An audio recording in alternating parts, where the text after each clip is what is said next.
Hello, everyone, and welcome to A Celtic World, the YouTube channel for all Celtic fans all over the world. We have contributors and viewers from all sorts of places, from people living lives in the sunshine, watching us in the shade of a palm tree, to those tuning in from much loved but less glamorous places like, I don't know, Dunfermline or something. But that's a joke for an audience of one. Let's dispense with tradition and go straight to the star of the show. Anthony Haggerty from the Celtic Way is joining us today. Tony, I extend to you the warm, welcoming embrace of a Celtic world. Thank you, Gav. Thank you, Stephen. Thank you, David. What a pleasure and honour and a privilege to be on. I saw the title, A Legend in Lazio, and I was thinking, right, who's the legend? Because I want to meet him, speak to him. So I was choose your words a bit more carefully. But no, thank you. Delighted to be here, and I'm sure we'll talk about everything Celtic. Okay, great. And what we normally do is we sort of go around the windows to talk about where people are from. But everybody knows where we're from, and we've put them up in our names there. Sorry. So where are you joining us from today? I'm joining you from East Kilbride, which is 10 miles outside of Glasgow, if you want to be utterly precise. So there you go. Well, Sorry about you that. can't be There much more precise than Google Earth. Yeah, indeed. That's where I'm from, East Kilbride, indeed. Very good. So there you go. We'll just bring up a few little quick comments here from people who are joining us already. Lots of people going to be excited to see Tony here. There's Mickey Moynihan, a name you recognise. Yeah, indeed. Yeah, it's Mickey Moynihan. Yeah. Morning, Mickey. How we doing? Okay, so we're only just getting the channel going, so please consider subscribing. If you think we're producing something watchable, tell your friends about this new and exciting Celtic YouTube channel. You can even share the stream or any of the shorter vids on our channel with your friends. Give them a taste of what A Celtic World is all about. Let me show you the times that we stream. This has been updated. Oh no, it hasn't been updated actually. It's 9:30 in Sydney, isn't it, Stephen? That's right. Yeah, we've had the completely nonsensical daylight savings time change, and I've still to work out why. But yeah, it's 9:30 here. All right, and we had intended to go straight into the Tony Haggerty story. Of course, we're going to talk about that at great length in this conversation, but we're all Celtic fans, and I think we owe it to ourselves to give over the first few minutes to our emotional reactions to this roller coaster of a weekend. So how good an outcome was it? Tony, how was it for you? I think you can't beat a last minute winner, can you? You know, there's that great marketing or advertising slogan, isn't it? Carlsberg, don't do whatever. Everybody was saying it was a Carlsberg weekend, wasn't it? That Celtic got a last minute winner, Aberdeen go to Ibrox and win, stuff like that. But yeah, I think when you dredge it out the fire like that, you know, every football supporter, if you're at Fir Park on Saturday, you would have done what a lot of those supporters did, stormed the Bastille. And I loved Matt O'Reilly's comments that he hasn't been kissed by so many grown men in all his life, but he actually quite liked the sensation of it. So, you know, and you saw the manager, he was halfway towards the Celtic fans in the stand when Matt O'Reilly scored. It's football, that's what it does to you. You know, you despair to ecstasy in 97 seconds, I think it was, between the goals, wasn't it? So everybody's reaction is the same. And I think the fact that it was such an important game to win moves you 4 clear of St Mirren and 7 ahead of Rangers. There's daylight now between those teams. It's up to Celtic now to put on the afterburners, isn't it? And hopefully shoot away like that bit in Star Wars when they jump into hyperspace. You hope that Celtic's form can improve and get players back fit and everything clicks into gear and they just motor away from the rest. That certainly in theory, that's what you're hoping for. But yeah, it's universal. Last minute winners they just make you lose it, don't they? You go absolutely mental wherever you are in the world, and I don't imagine any of you guys were any different. The one each at 95 minutes was just crestfallen, and then Matt O'Reilly, great cross from Greg Taylor. Have to big up the cross from Greg Taylor. Actually, the move that led to the goal was superb. So yeah, I think it's you cannot other than lose it completely when you get a last-minute winner. So it was ever thus. Yeah, I mean, I'm sure we've all watched that last goal a dozen times since. But Stephen, a patient deserved 3 points by a side in control, or a lucky escape for a still stuttering team? Yeah, well, I think, you know, when you win a game in that fashion, with the last kick of the ball, and the scenes that follow, and you know, Tony's quite right. It was just absolutely incredible.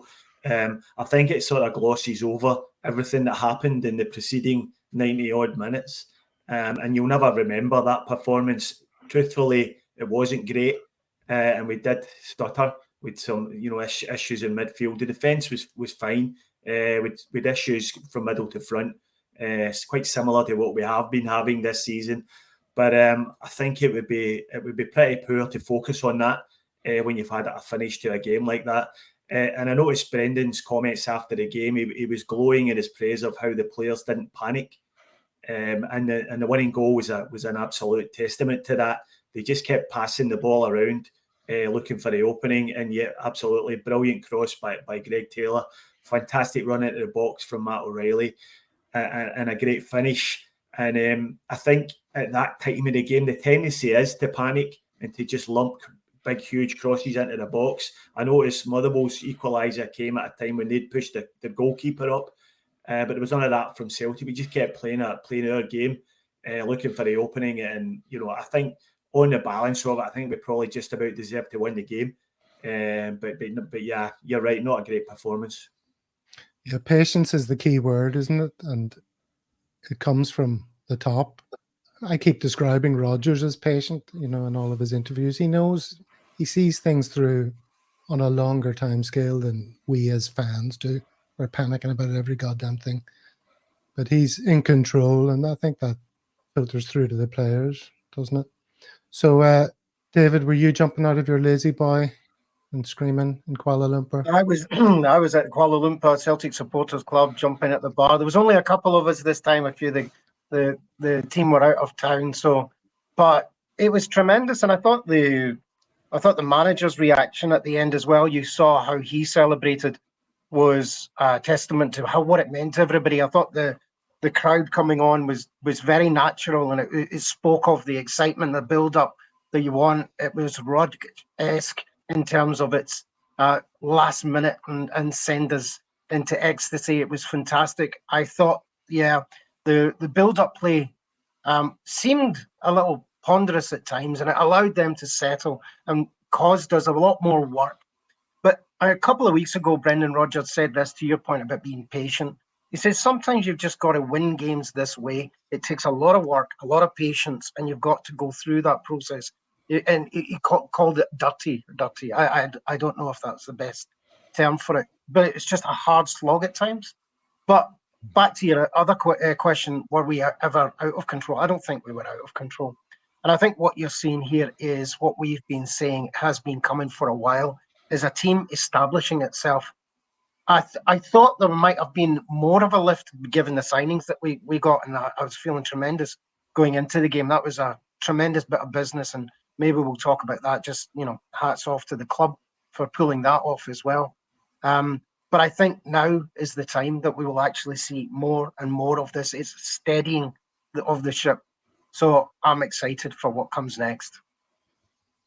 Yeah, I found it pretty uncomfortable viewing, I have to say, for the most part. I was never settled, and you know, our goalkeeper, who's come in for a lot of abuse, had a great game for the most part. Made several stops, didn't he, with his feet and things. So all's well that ends well. And not only did that game end well, but shortly after that, Rangers went on to lose 3-1 to Aberdeen at Ibrox. Tony, did you watch that game? I did actually, yeah. It was, It's okay. You're allowed to admit that. We're not one of Can't- those channels that thinks you can't watch the but I opposition. can't say I don't think most Celtic supporters were surprised by that, were they? And also, No, lots it's on of the people card. were flagging up the fact that various bookmakers were offering you 10-1 for Aberdeen, no score and win. Both teams to score and Aberdeen to win. and lots of people were lumping on that, and I think that kind of showed you, or certainly spoke to you, about how people felt about the way Rangers have been playing this season. And in the lead up to the game at Ibrox, Celtic's game at Ibrox, I spoke on my own podcast, the Celtic Way podcast, and people were saying Celtic were going to lose by 3 and 4. And I urged them to go and watch Rangers. And I asked them, when it came really down to it, did they see Michael Beale getting the better of Brendan Rodgers in a technical area in a match of that magnitude? And I bigged up Brendan Rodgers and said, look, this guy's been over the course and distance. Doesn't matter what team Celtic would have at their disposal. I said they would go to Ibrox and win. And I think, as you guys are saying, you're seeing a team coming together. As David said there, it's establishing itself. It's coming together in fits and starts, isn't it? They got the performance at Ibrox and the result. Didn't get the performance on Saturday against Motherwell, but they got the results. There's many ways to win a football match. And as I said this morning, can it be all killer? There has to be some filler there, isn't there? You know, so I think Saturday was a bit of a filler. Lots to work upon in terms of performance. But, you know, the pleasing thing is that they didn't drop points. We could have been talking about something completely different after 95 minutes, couldn't we? And the spilling of another 2 crucial points. They've got 19 out of 21 points from the season so far. They failed to hit the target against St Johnstone. Matt O'Reilly being the main culprit that day. How things have changed there. He's now got 5 goals. He's your top goal scorer. So there's things that are pleasing you greatly about Celtic. Great to see Palmer get off the mark. Whether it was a cross or a shot or he meant it, doesn't matter. He now knows what's involved, and you're probably looking on and thinking, this is complete and utter madness. You know, so, and hopefully embraces that and he enjoys it.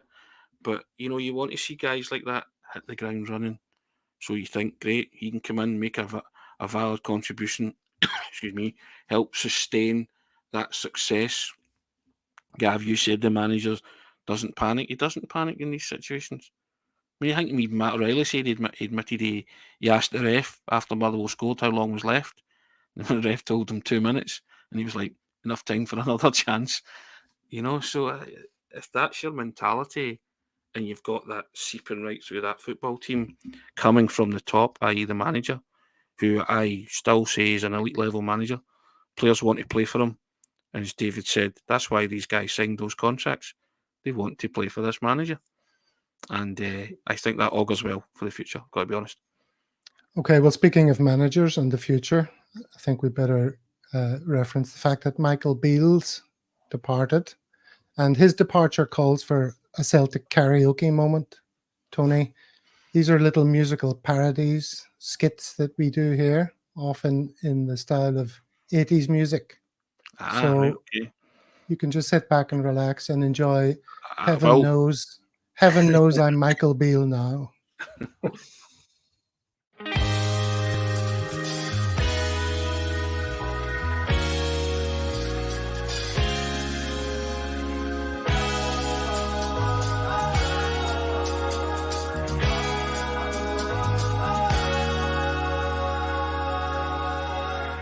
I was happy in the shade of Steven Gerrard, but heaven knows I'm miserable now. I was looking for a job and then I found a job, and heaven knows I'm miserable now. Naughty and Beale I miss. Oh, these EastEnders make me sick. Fake it till I make it and project I'm God. Now they all can see I'm just a fraud.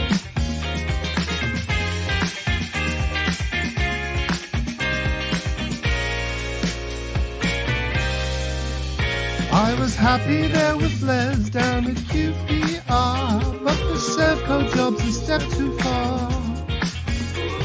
Signing total duds, teenage CEO, I should have stuck to Lane Cone.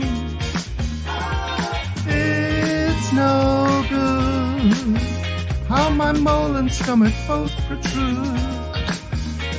I just don't look the part, mounting evidence. I'm a mortar-mouth with no substance.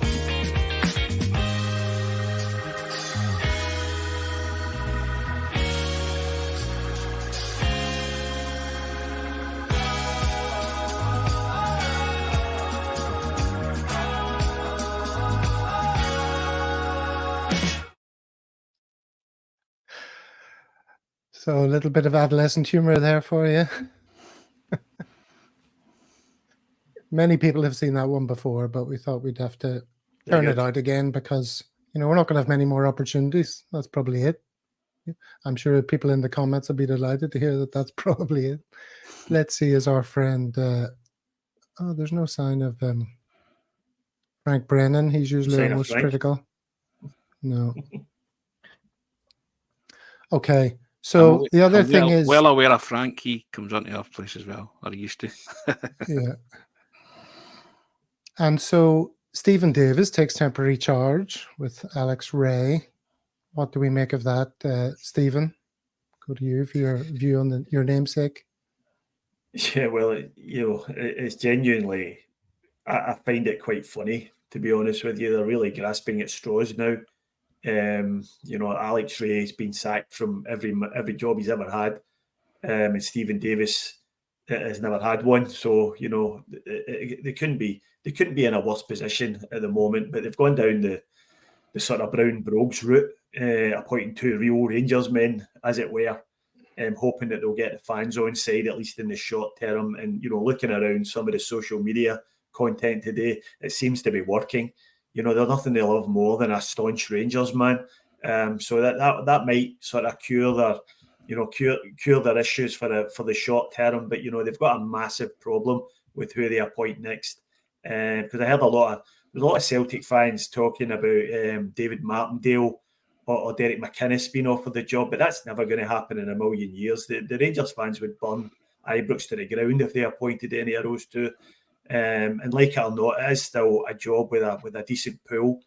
So they will get a few applications from semi-decent managers, but they've clearly got no money to spend on players. They couldn't spend it anyway until the January transfer window. So any new manager is going to be completely hamstrung. So I've got no idea who they're going to end up with.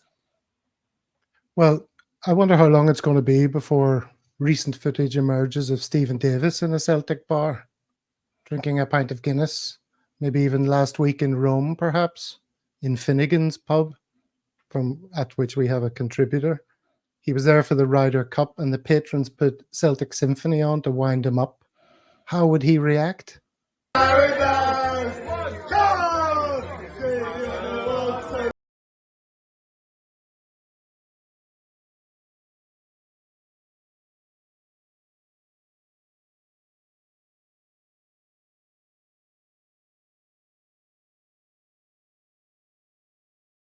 So there's a bit of an exclusive for you. That's a video I think that'll please everyone. We can laugh about it, and he did the correct response that he should do for their fans to be pleased about it.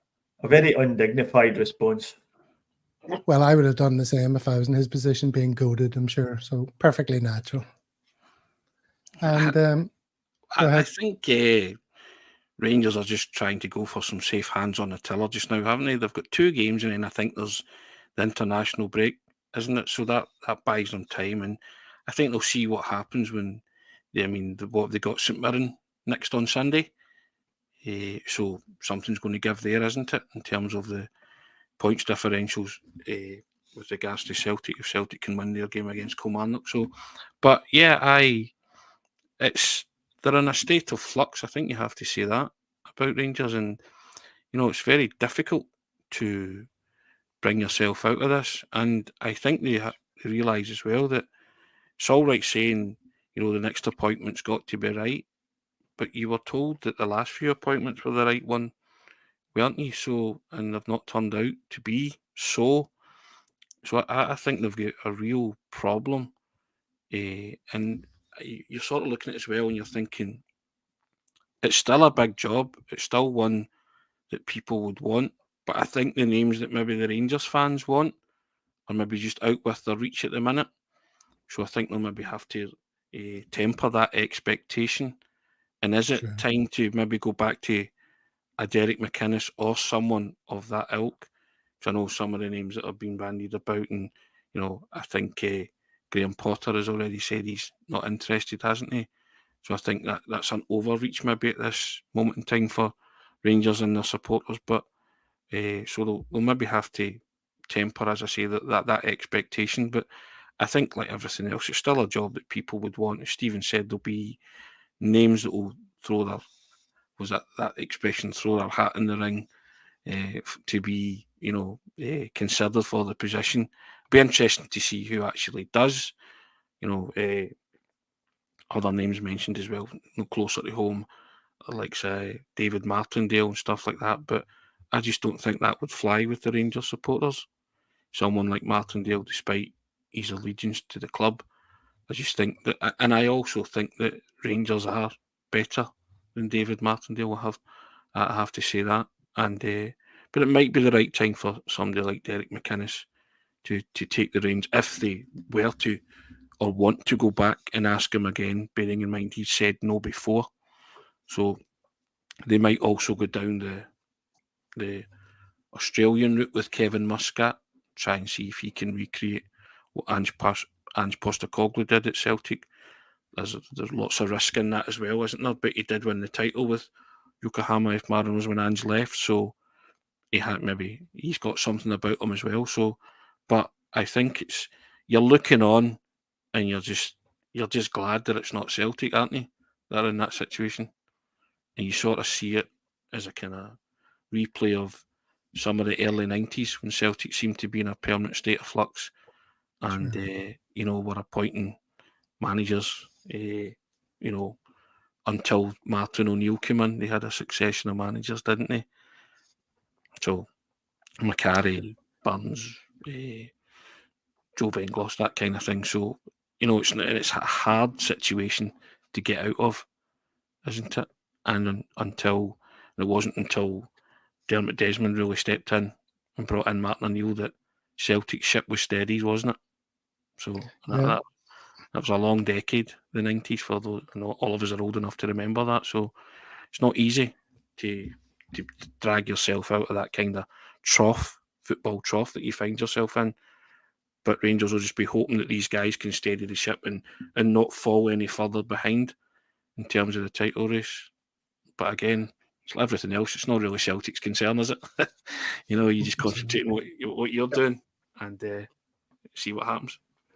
Well, you mentioned Martin O'Neill there, obviously a great manager for Celtic, and he went to my school, or I went to his school, by the way. But good old boy from Northern Ireland. And now we have Brendan versus Stephen, who are also both from Northern Ireland. So nothing screams top flight football quite like Carnlough versus Cullybecky. That's what I would say to that.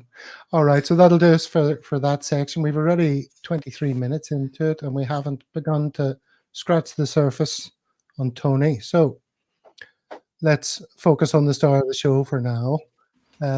Tony, I would like to kick off in the style you used to ask one of the people in your book in Kicking Your Ball. So the question is, who is Tony Haggerty? Why is he famous? And what does he do now? Tony Haggerty is someone, well, I say a sports writer, football journalist, call him what you like, and I spent 21 years working for the Daily Record. Before that, I spent a year and a half in Paisley, working in the local paper in Paisley, the Paisley Gazette, or the Paisley Gazzetta della Sport, as I called it.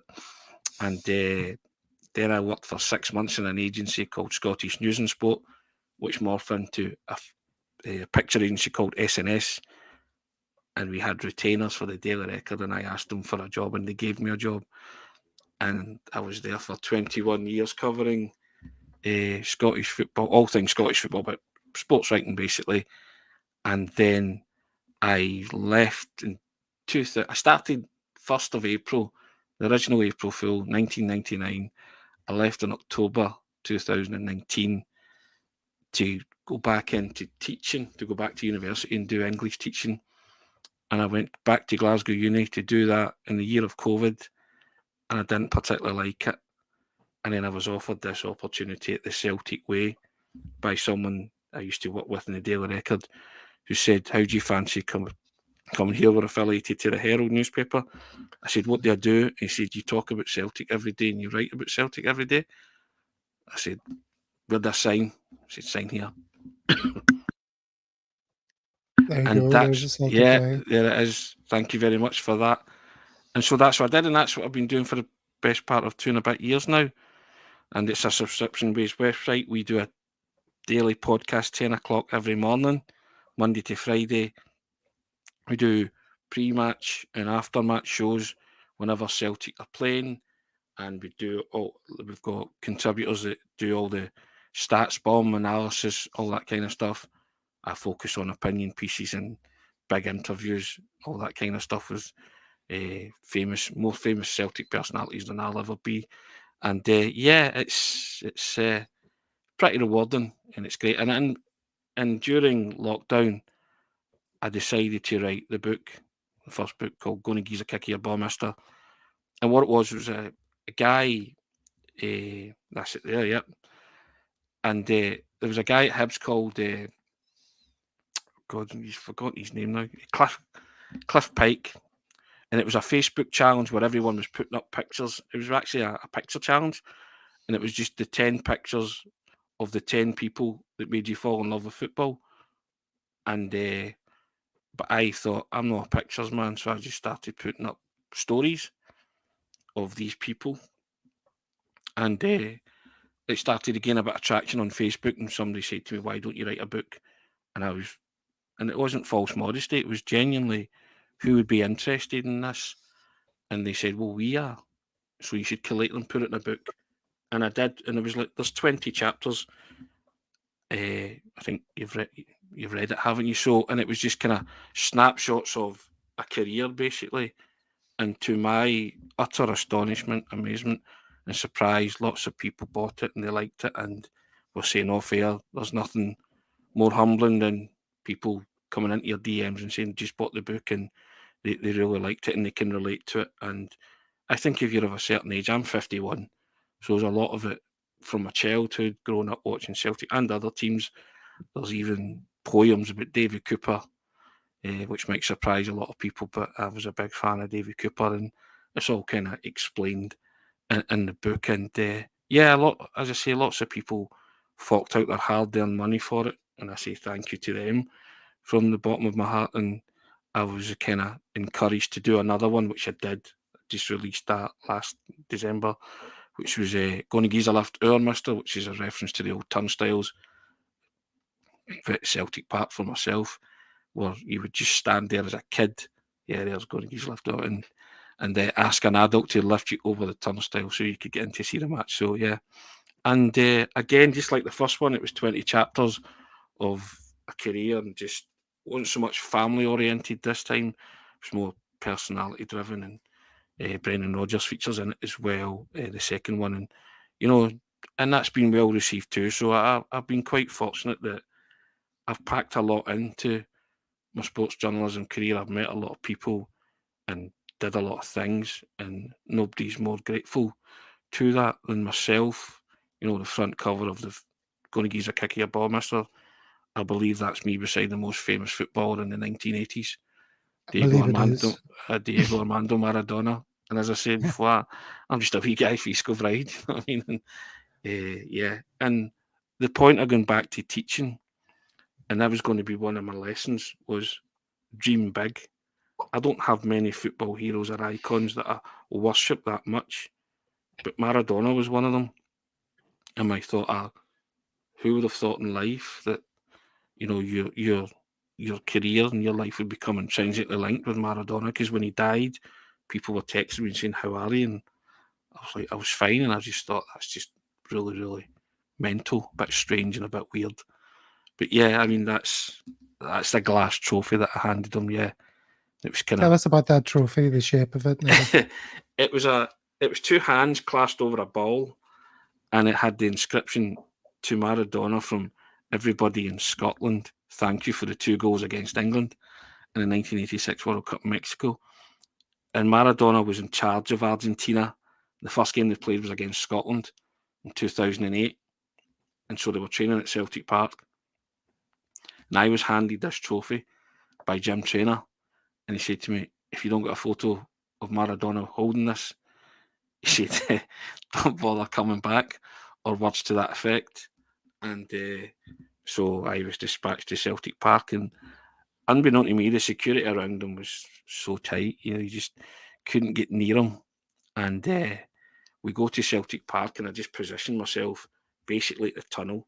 There's a kind of wall that slid down, and I was sitting on the wall, perched there, and they were on the park and doing their training. And then they came off, and as they came off, he's walked straight past me, and I've just started shouting, "Diego, Diego, Diego," and I just sort of spat out Spanish, thank you for dos golos against Anglaterra, and he turned, and I'm holding the glass trophy, and I'm shouting a gift from the people of Scotia, and he starts walking towards me. He's like, and I'm thinking, he's going to take this, isn't he?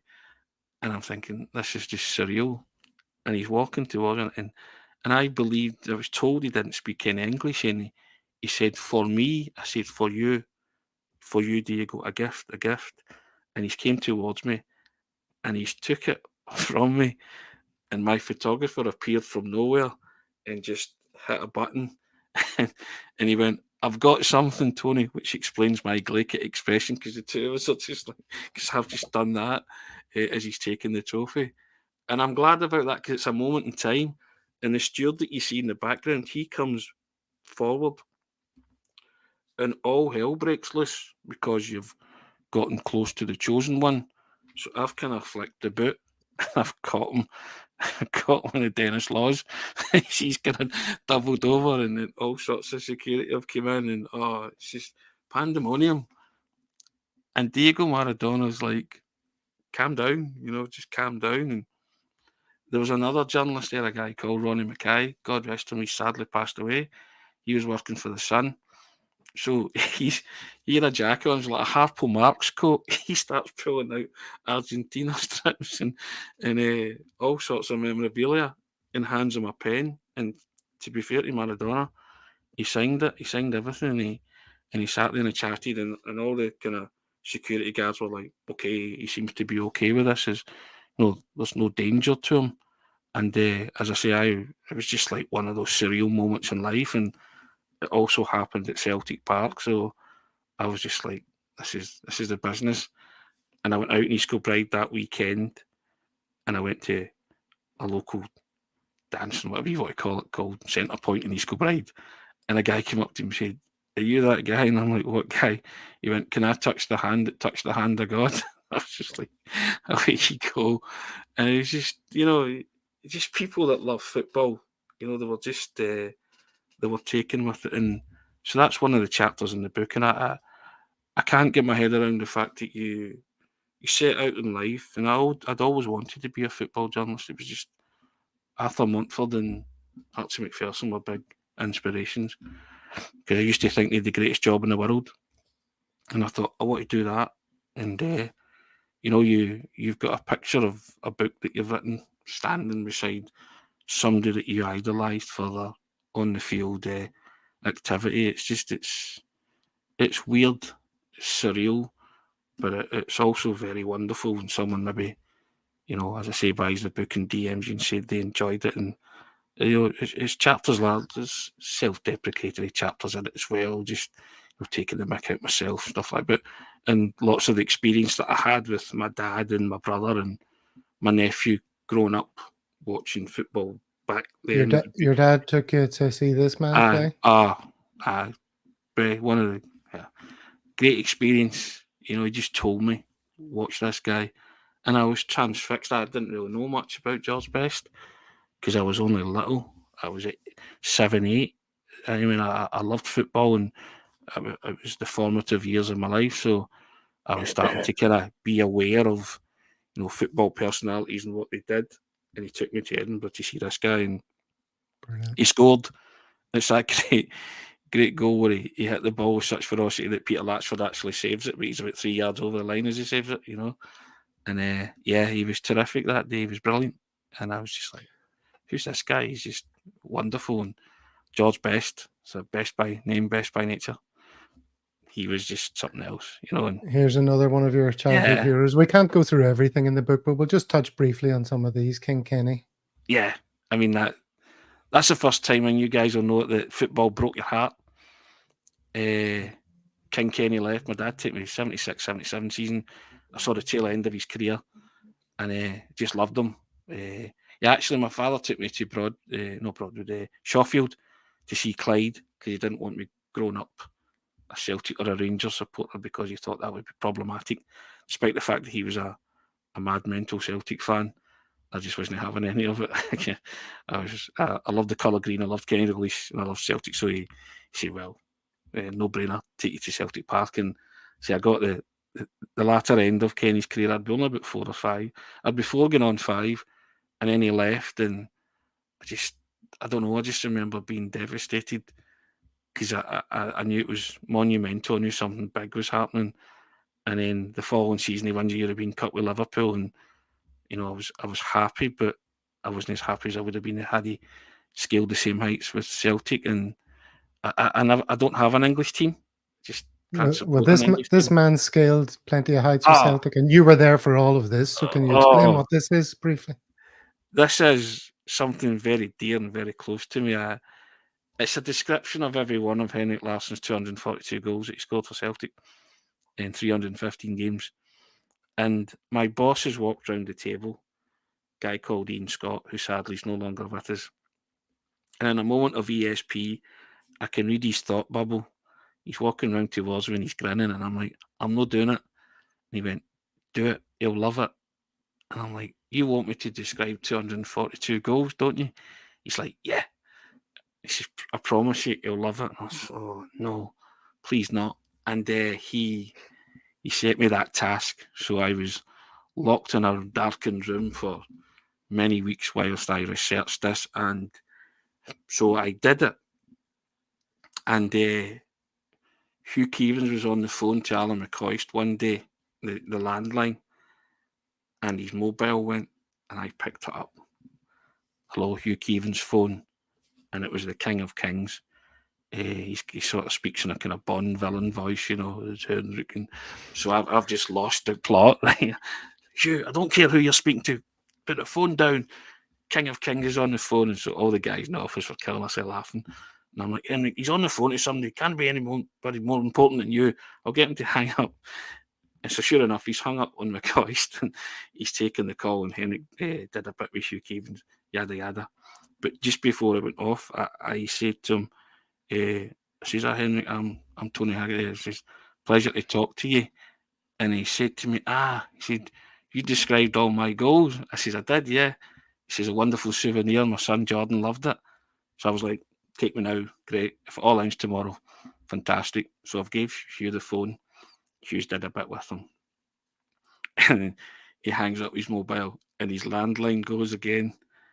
And he picks it up, and the person hangs up, and then he phones back, and then it was Alan McCoist, and Alan McCoist says to Hugh Keevans, you hung the phone up to speak to Henrik Larsson? You hung the phone up me to speak to Henrik Larsson? Hugh Keevans says, yeah. And McCoist says to him, how many golden boots has he got? He hangs up the phone, and Larsson's got 1, McCoist's got 2, so that was kind of punchline to that. So I've written the piece, and it's in the paper, and people have liked it.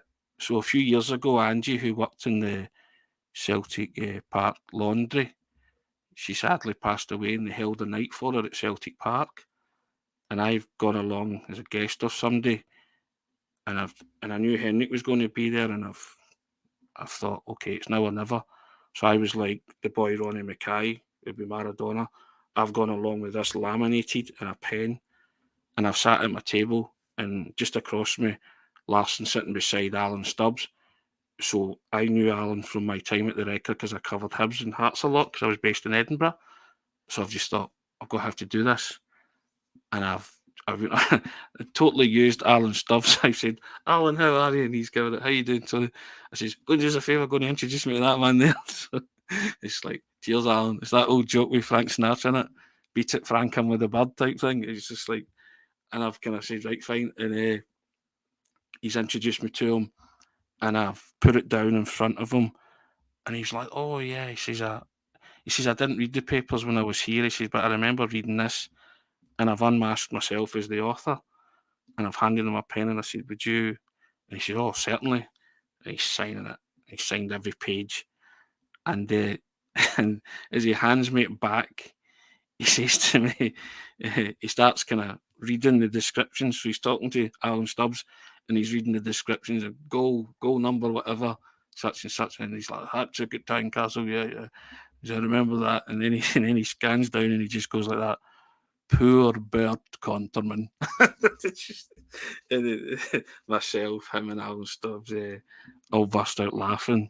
And, just another indication of a surreal chapter in your life where you get to meet special people who did special things. And he was ever so grateful that I'd written it, but not as grateful as I was that he'd signed it. And it's a priceless souvenir. And my old boss Ian Scott was right. He did love it, and I thank him gratefully for making me do it.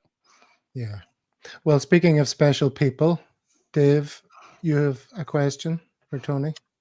Yeah, I mean, for anybody that hasn't read the books, I really encourage you to do. They're not Celtic books, they're football books, but they're also life books. I mean, I was so sentimental at points reading the books.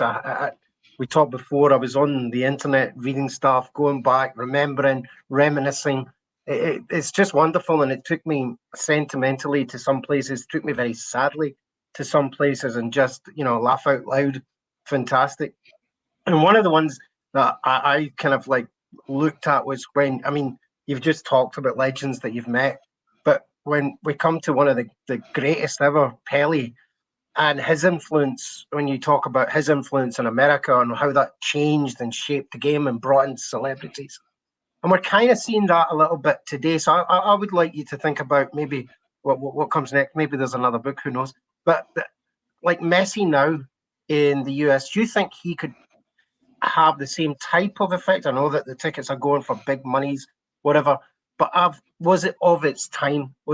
Do we reflect on that there was a golden part which allowed that to happen, and now we have the Saudi influence which flows even up to Scotland and what we try and do in the market? Do you think that can happen? Do you think Messi can do that? Oh, without a doubt. I think he's already doing that, isn't he? I think the greatest compliment you could pay Messi was people used to speak about Pele, Maradona, and Cruyff, didn't they? It's that Holy Trinity. He's kind of forced his way in there, hasn't he? He's made it kind of a quartet, hasn't he? And people say and he's now in the argument of who's the best player ever, best footballer ever. It's all subjective, of course. It's all very time relative. The older generations, like my dad's generation, might say Pele. My generation say Maradona. I'm a Maradona man. I'll always say that. And the next generation under me will say Messi, won't they? Those who are fortunate. But I mean, it is incredible the effect that both Pele and Messi have had. And I hate using the word soccer because it's no soccer, is it? So we'll just call it football. But I mean, Pele was, and I said it in the book, he was signed as a joke. It was a joke. Do you want to make football, i.e. our version of football, big in America? Somebody in Warner Brothers said, sign Pele. And it's documented in the book, and that's what they did. And then, boom, it just took off. Beckenbauer and, all sorts of people, Rodney Marsh and all that went out. George Best went out, that kind of thing. And I think you're seeing that now. And I think you're seeing it as well with Messi going to, the franchise Inter Miami with his pal Beckham, all that kind of stuff. And it's had an amazing effect on football in America. And now, as you say, it's the Saudis thing worries me a wee bit because I think they're just going to bludgeon their way into mainstream sport, particularly. They've did it with the golf, haven't they? And I think it won't be long before you'll see Saudi Arabian teams competing in what's going to be left of the European Cup, Champions League, European Super League, call it what you like, because money talks, doesn't it, sadly? And I think it won't be long till you'll see Saudi Arabian teams competing in the Champions League as we know it, not their version of it, but a version of what we are seeing just now, because I just think they won't be able to resist the riches on offer that they'll bring to the table, sadly. But I lament the demise of the European Cup in the book also, which became the Champions League, and the old days of round robin tournaments and instant knockout, they're gone, but I just think, players like Pele and Messi and Maradona, they're just global phenomenons, aren't they? And I think I wasn't lucky enough to live through Pele's era. He kind of retired just as I was, growing up. Lived through Maradona's era, and I never thought I would see another footballer like that. But Messi's the closest thing to it, isn't he? He's what a footballer, and I think the whole world rejoiced when Argentina beat France in that final, because they just willed it to happen for a player like that. And then people will now argue the toss and who's the greatest ever, Pele, Maradona, or Messi. And as I say, excuse me, it's all very subjective, isn't it?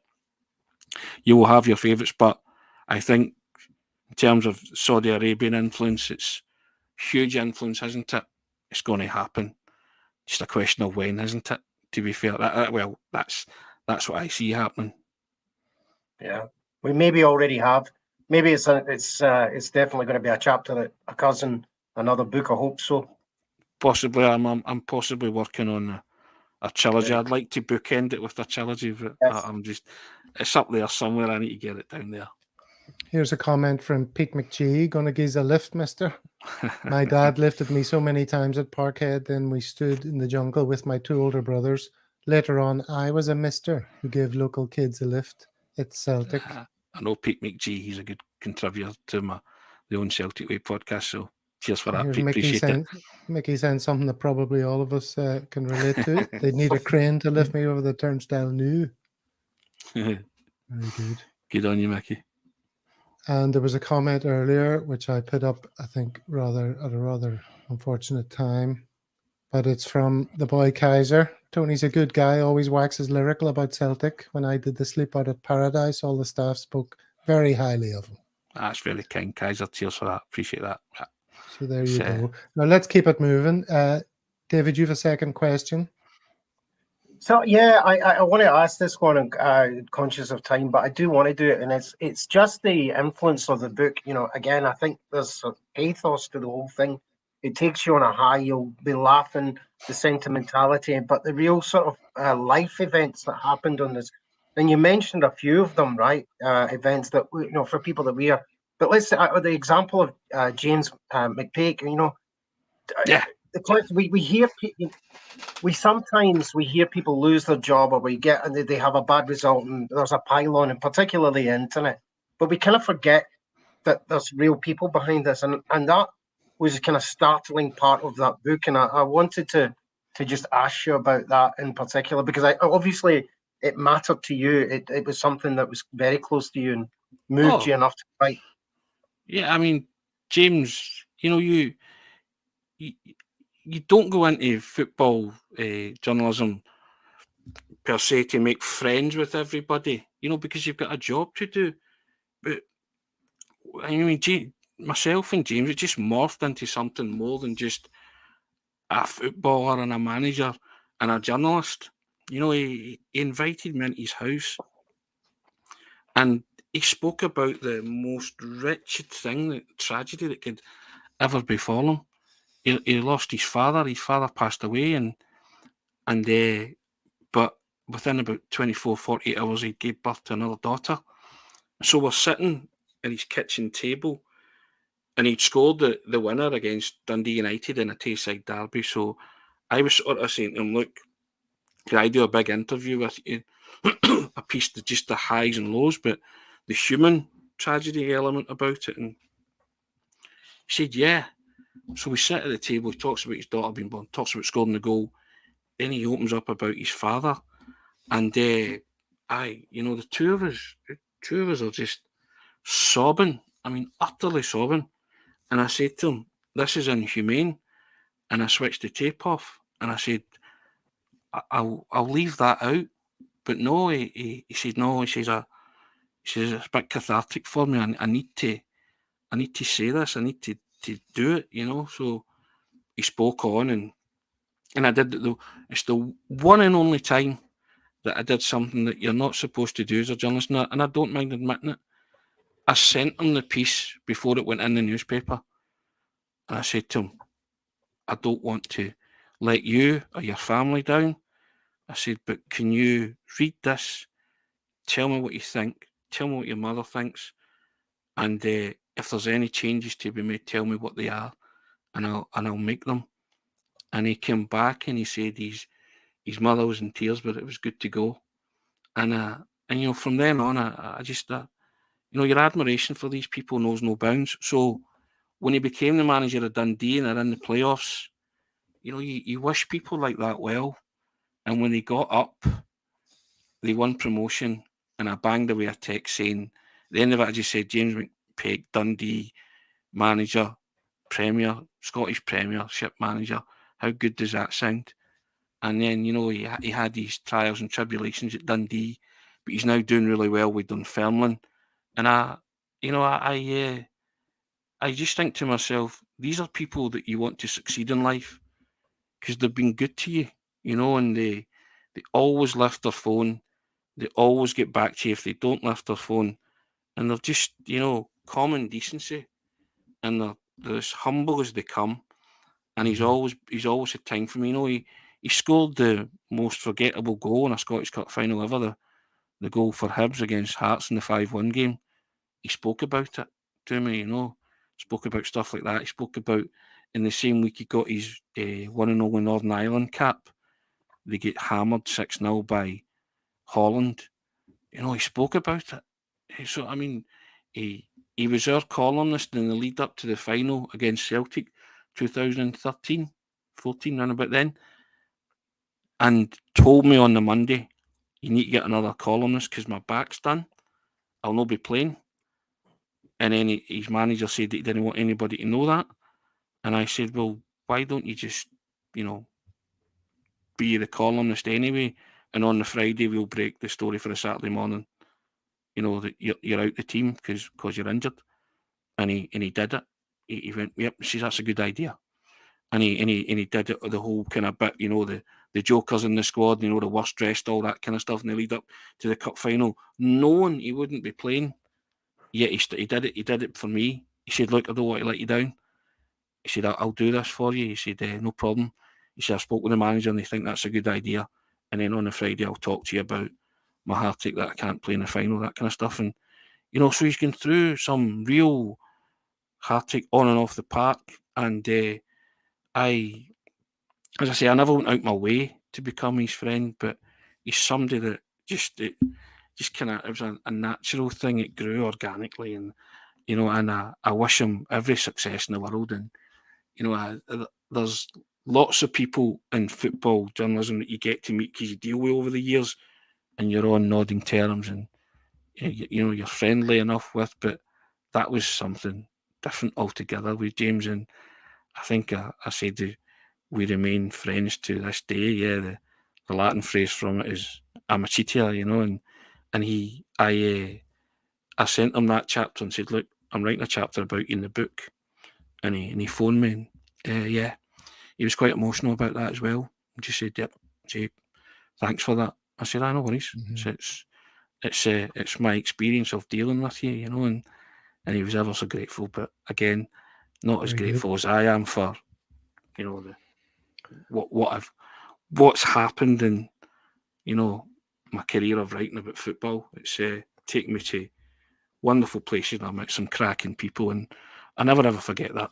I always keep speaking, Tony, of cracking people who. Speaking of cracking people who might get emotional, it's about time we let Stephen speak, I think. Correct, yeah. Because he's been incredibly patient sitting there. Stephen, fire away. Yeah, Tony, I just wanted to ask you something about your time working in the print media, particularly at the Daily Record. Mm-hmm. Now, growing up as a Celtic fan around the same era as all of us here, there was always a perception that there were elements of the print media had an anti-Celtic agenda, particularly at the Daily Record. And I just wondered what your experiences of that were. I'm thinking particularly around about the period of the very famous headline, the Thugs and Thieves headline when the Celtic team went down to Newcastle for a night out, and someone from the Daily Record followed them. And so, just in general terms, is that something you came up against much during your career? I got to be honest and say it wasn't. Thugs and Thieves was what, 97, 8, something like that, was it? No, I think it was in the Martin O'Neill era, because I know Josh Boharan was one of the guys implicated, and Johan Melby was involved as well. Somebody's camera get broken or something. I would have just started then at the Record. So I was April 99 I started, and I didn't really cover Celtic and Rangers that much. I covered most of the other clubs.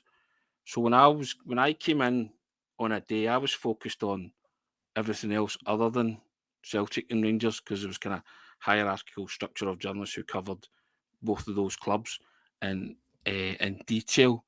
And it's something that never ever affected me, because from day one, everybody knew that I supported Celtic. So it's just like this. It was something I never had my light under a bushel in that sense. And I never got any grief for it, and I never got any kind of backlash from it. And I think the kind of two words that kind of drew an opinion from most football supporters were daily and record, right? It was just, and especially from Celtic supporters. But I was like here. I've always been I like to think I've been a consummate professional, and so I would go in the morning and you'd have like maybe 11 o'clock briefing about what you were going to work on, and usually the likes of Keith Jackson, David McCarthy, Jim Traynor, they'd be working on things Celtic, Rangers. I'd be doing Hearts, Hibs, Motherwell, Kilmarnock, you name it, Dundee United, whoever. So I would just take myself off and immerse myself in that world. Only every now and again they would say, right, I covered 3 Celtic and Rangers games in my time in the Daily Record, 21 years. Happy to say they won the 3 of them, 6-2, 3-0, 3-0. I think I get barred from going because I was a kind of lucky charm Celtic-wise. So it's like, you're not going again because you'll enjoy it too much, that kind of thing. But it's not something that any kind of anti-Celtic bias that I noticed. But maybe when you're in it and you're locked in and you're doing various things, you're oblivious to other things that are going on. And I would never see what the likes of Keith, David and Jim Traynor were writing until you guys saw it the next day. So, and I mean, we would be working, like basically they would be in the 2 seats down. But like you, I would see it the next day when I walked in and I picked up the paper, and I'd be like, all right, because it was never ever openly discussed what people were working on. Lots of kind of, the way they would phone their contacts and get their information and stuff like that. So in terms of anti-Celtic bias, and all the time I was there, I never ever, it was something that never ever, one, affected me, or I was affected by, or it's certainly something that I never ever witnessed, firsthand, because because I was, I would be in the same room, but there'd be conversation being had away from the desk. So, and that would maybe be about stories. On that point, Tony, Steve has a bit of a follow-up question. Go on. Go ahead, Steve. Yeah, I think I was just kind of following on from that. Is now with the sort of demise of the print media and the sort of rise of the social media content producers, how do you think that's affected the sort of makeup of the print media journalists in Scotland? Do you think it's like a different type of person who's getting into it now? And does any sort of football rivalries can be kind of set aside? Well, you only need to look at me. I've had to change I used to write words in an email and send them in an email, and someone put them in a box and did all the headlines and all the kind of fancy things that they did in newspapers. I now do all that. I now present podcasts, and my next trick, as they say, is I'll be going to football matches armed with a tripod and filming managers and players speaking. I am now juggling many plates, and that is journalists have had to move with the times as well. And, I think nothing can be held overnight now. Nothing, because it's that immediacy of social media and getting it out there quickly. Sometimes it's not even right, but you're first, that kind of thing. So it just depends. But if somebody had said to me 4 years ago when I left the record that you'd be doing this in 4 years' time, I would have laughed, because I would have thought you can't teach an old dog new tricks, but you certainly can, because I'm learning them as we speak, and I'm still learning, and I say I'll be adding more learning to my capabilities soon enough with the tripods and all that. But I think you can adapt or go under, don't you? And a lot of journalists have had to do that. There is a movement away from the print media, but in essence, if you're asking people to subscribe to a website, you're still dealing in the same currency. You're still dealing in words, still the written word. You want people to read what you put out on your website. Yeah, you can watch this, and you can see that, and you get that immediacy when we are talking just now. But lots of people still like to read good quality content as well, whether it be stats analysis, data analysis, whatever, or just a good old fashioned big interview with somebody. There's still merits for that. But I think the new media and old journalism, I don't see why they can't merge and they can't have a prosperous future together. I've always thought that, because and most people who are involved in fan media as well, that's what they are. They're fans of their club, and they want to write about their club and cover their club in a certain way. I've got no problem with that. Never did have. You learn as well. You learn a lot, because when you expose yourself to all different opinions, they stimulate debate, and they help you. And then might not have shown it on this briefing, but I do know when to shut that and open them at times, and okay, can I ask you to do that then, so we can move on to another thing, because we're already over the hour, and there you're talking about the present day and looking into the future. There's something in your book that I learned, which was a moment of tremendous nostalgia, and it's probably best stimulated, that part of the conversation, by another little video. Swapping their homework for footwork, kicking the ball till it's dark. We've called Jossie's Giants. Football's just a branch of science. Hit the ball now, Jossie goes. Jossie's Giants. Dependable, reliant. Put your faith in Jossie's Giants. It's the kid we're gonna win. Jossie's Giants.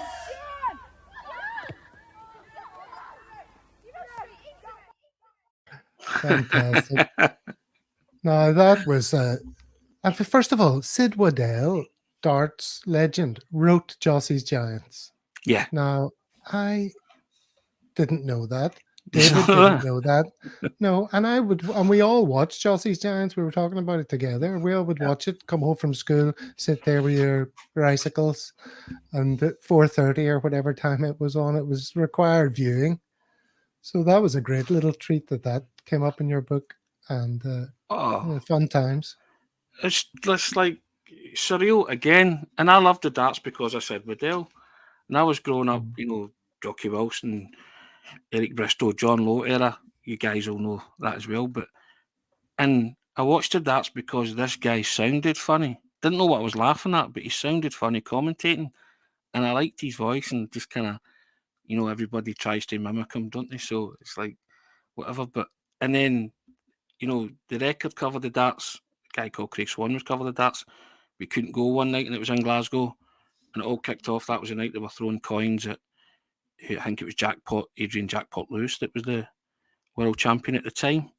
And, it was a night of carnage, but saved by the fact that I met Sid Waddell, and he was just everything you would hoped he would be, don't meet your heroes. Doesn't apply to guys like Sid Waddell, come and sit beside us, and, and I happened to mention that I was old enough to remember Jossie's Giants. And I say in the book, another moment of ESP, and he just starts, got Jussie's Chives. He points to me. So we just start singing it, and it's just, you're just thinking, this is just unbelievably wonderful and surreal, and he ended up even up to the gantry, the press gantry, as he does, but said, lovely to meet you. And I'm thinking, oh, brilliant, another, not thinking it's another chapter for a book, but you're just thinking another, box ticker. I've met Sid Waddell, great, wonderful.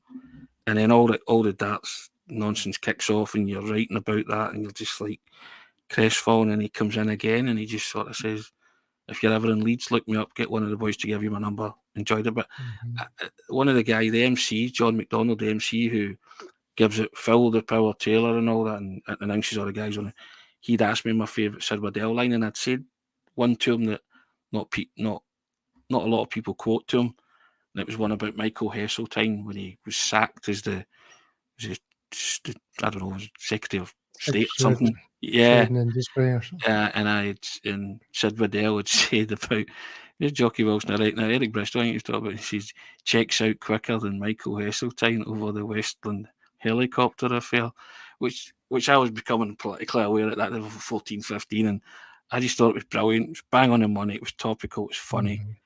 And John McDonald asked me my favourite line, and I said, well, this is one of my favourites, and Sid was taken by that, so we just sort of had a laugh about it, and I carry on, and he just sort of said to me at the end, if you're ever in Leeds, look me up. There's loads of moments like that in all of your books. There's so many stories, great moments that you meeting people, and I definitely recommend people pick them up and read them. We can't cover all of it, nor would we want to. Too many spoiler alerts. But we're way over the hour. Obviously, we're going to overrun. Usually, we'd wrap things up about this stage, but this is the last episode or the last show we've got before the Lazio game. So let's just skim the surface of what's ahead of us in the Lazio game. Steve, can you give us your potted thoughts on what's coming up? What are our chances? Yeah, it's a very important game in the context of the group. I think if we have any genuine ambitions of qualifying out the group in second place, then we have to win this game. If we've got any genuine ambitions of finishing third and dropping into the Europa League, then we have to not lose the game. I think it's that simple. It's not going to be easy, but Lazio haven't had the best of starts to the season, and I think if we kind of cut out any mistakes and the type of mistakes that we saw in Feyenoord, I think we've got an excellent chance at home. The atmosphere will take care of itself due to being a Champions League night and the nature of Lazio being the opposition and what that club stands for and all that sort of stuff. So the atmosphere will be red hot. And if we can carry that onto the pitch, I think we've got a really good chance of winning this game. And as I say, it's one we really do have to get some points on the board. Do we want to go for score predictions for a laugh? Yeah, let's do it then. Yeah, I reckon we'll get this one 2-0. David? I think we might lose at least one goal, so I'll go 2-1 to us. Tony? I'll say 2-1 as well. I just think the home games are crucially important in this group. I think it'll be a cutthroat group. And I just think we've got I think Celtic a great chance of winning on Wednesday, I have to say. Yeah, I mean, if there's one game we've got to do something in, it's this. If we lose this game, it would be shocking. So I'm gonna complete the quartet of what's the word, overconfidence, and say 1-0 to Celtic. All right, now I don't think we can afford much more time on Lazio really, but we'll chew over it on the Thursday show, obviously in great detail. Okay, so while there's a dog barking behind me, we're going to talk a little bit about Celtic socials. Just to wrap up the show, we always have a recommendation of the week. I'll go first. There's been some scurrilous rumours that a video has been released of me celebrating the events of this weekend. And I don't know what they're talking about. I don't think there's even a remote physical resemblance, but you can decide.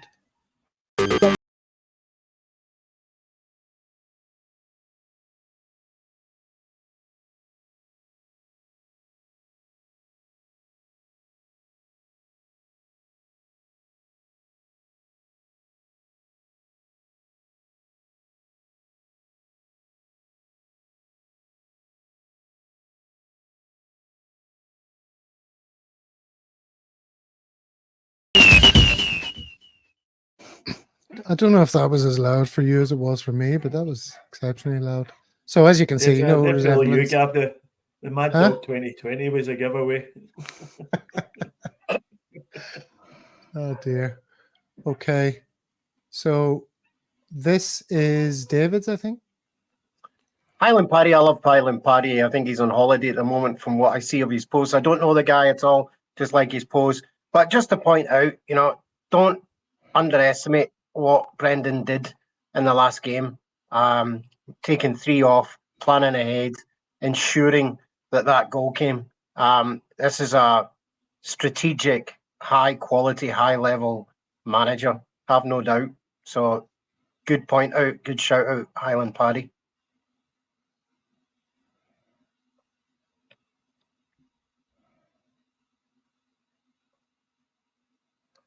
Stephen, go ahead. There's lots of dogs barking behind me.